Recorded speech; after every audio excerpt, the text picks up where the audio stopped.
ذکر ہے کہ ایک کوا پیاسا تھا۔ وہ پانی کی تلاش میں ادھر ادھر اڑتا رہا، لیکن اسے پانی کہیں نظر نہ آیا۔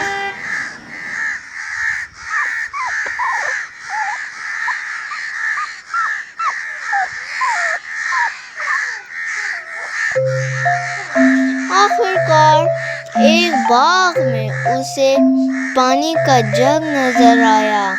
جگ میں پانی کم تھا، اس کی چونچ پانی تک نہیں پہنچ سکتی تھی۔ اس کو ایک خیال آیا کہ جگ میں کنکر ڈالے جائیں، اس طرح پانی اوپر آ جائے گا۔ اس نے ایک ایک کر کے کنکر جگ میں ڈالنے شروع کر دیے۔ تھوڑی دیر بعد پانی اوپر آ گیا۔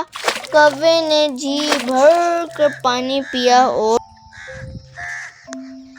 کائیں کائیں کرتا ہوا اڑ گیا۔ نتیجہ: ضرورت ایجاد کی ماں ہے، خدا ان کی مدد کرتا ہے جو اپنی مدد آپ کرتے ہیں۔ Please like and subscribe my channel.